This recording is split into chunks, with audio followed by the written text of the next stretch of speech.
Magandang umaga po sa inyong lahat. Ito po ang inyong lingkod, Chess Milon. At ako naman po si David Semplang sa isa na naman pong edisyon ng Usapang Monkey Business, kung saan ang amin po itatapok ngayong gabi at kakapanayamin ay yan talaga naman po masasabi nating nangunguna pagdating sa larangan ng monkey business.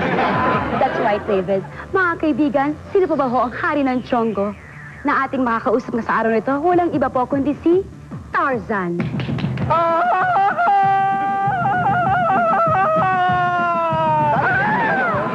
Usapang monkey business way out here in the hinterlands at sa kagubatan. Ngayon po ay kaharap po natin ang walang iba kundi po ang nangunguna sa lahat. Tarzan, magandang araw po sa inyo, Tarzan. Iyo araw, ganda rin. Alam mo, Tarzan, nabalitaan po namin ang negosyo ninyo sa syudad. Diba, David? Totoo yan. The reason kung bakit kami nandito ngayon. Gusto na namin malaman kung ano ba talagang klaseng negosyo ang meron kayo. Iyo tanong, ganda, ha? Parang ikaw, ganda rin, ha? Salamat, thank you. Alam mo, aking negosyo original. Kasi ito, totoo. Totoo, monkey business. Okay. Kaya, ito, mga gawa dito, puro mga monkey. Katulad nito, isa aking produkto, ha? Ang tawag dito, monkey kikil. Oh. Pwede kikil kuko, pwede kikil ulo, pwede kikil mata. Kikil mata. Oh, kitaan. Meron din ako, aking tawag, monkey kilo. Yan. Pwede gamit palengke, pwede gamit tindahan ng mga tela. Ayan. Oh. Ayan. Maraming salamat, monkey kilo, ha? Akin meron bago invento. Ano? First time in the world. Ano yan? In the universe. Okay. Akin invento, ito, monkey kinis. Ayan. Para ikaw, kung bago ka nood sini, para hindi ka inip, ikaw, kinis-kinis sa patos. Kaya pala ginagamit niya ay monkey kiwi. Ano naman siya? Props yan. Oh, sige, salamat, ha? So lahat Akin- pala ng negosyo rito ay ginagawa ng mga monkey. Correct. Ikaw talino, ha, David, ha? Kaya pala ikaw nag-host ng mga para sa talino, ha? So ngayon, ito dapat ko banggit inyo, ha? Pag kayo bili produkto amin, kami bigay sa inyo giveaway. Katulad nito, monkey chain, ha? Oh. Lalagyan mga susi, kotse, bahay, kung ano-ano pa para sa'yo. Oh, Meron ka thank kotse? you. Meron po. Thank you so Meron ka bahay? much, Tarzan.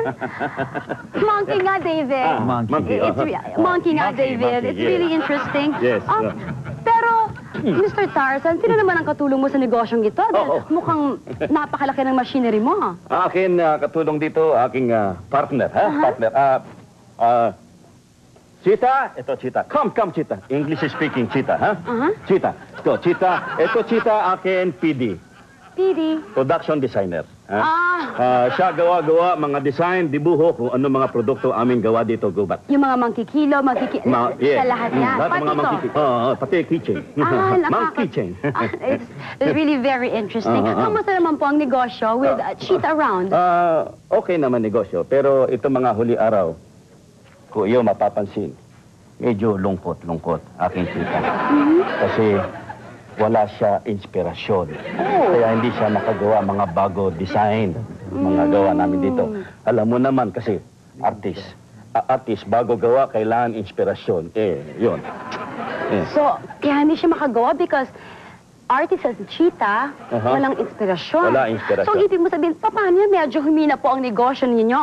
Ang profit nyo humina. Magkano naman ho bang kinikita nyo? Usually, every month. Hindi kami kita pera. For your information. Kasi hindi kami gamit pera, hindi kami tanggap. Kami gawa produkto, kami bigay iyo produkto, ikaw bigay akin produkto. Ano tawag dito?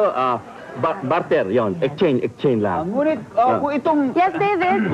Chita, paraanin, Chita. Itong negosyo nito ay hindi nagkakaroon ng income or profit, paano hindi siya matatawag na negosyo? Di ba mahalaga sa inyo ang salapi o pera? Exactly.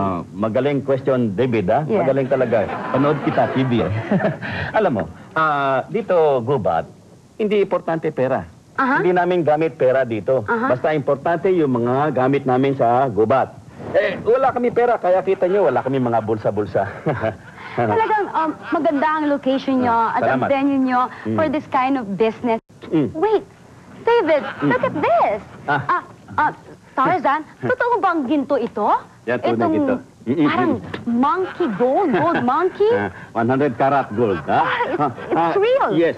Yan, hanap ko, doon sa Golden City. yung nawawala Golden City. Yan, hirap-hirap hanap. Kahit saan sulok-sulok ka hanap, di ka kita. Kaya yan, tawag dyan, hindi lang rare, no? Medium rare. Oh, alam niyo kasi, kung hindi niyo nalalaman, talagang collection ko po ang ginto. Oh, yes. So, for example po, gusto ko pong bilhin sa inyo yung inyong gold monkey na napaka-rare. Magkano naman kaya po? Sa magkanong halaga? Ikaw pa umanhin akin, ha? Pero kami hindi benta eh. Kasi nga, akin sabi kami hindi tanggap pera. Oo nga. Yes. Kami barter lang, no? Yes, I understand, Mr. Tarzan. Pero at this moment, kasi syempre po, wala naman ako masyadong dalang gamit dahil nagpunta lang ho naman kami dito para interviewin kayo. Wala po akong ipapalit.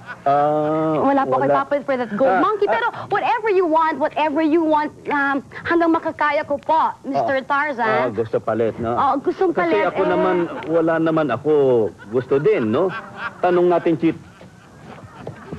Pero akin, Chita, mukhang merong gusto. Ano ang gusto ni Chita? Mukhang gusto niya exchange gift, kuha niya David, ikaw kuha ginto.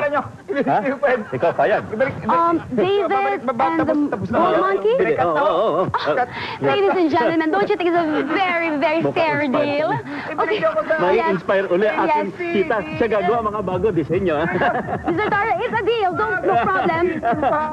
David, don't worry. I'll come back for you, David. Babalikan kita. Mga kaibigan, maraming salamat po sa panonood nyo na isa na namang edisyon ng Usapang Monkey Business. Ito po ang inyong host, Chess Milon, hanggang sa susunod na linggo.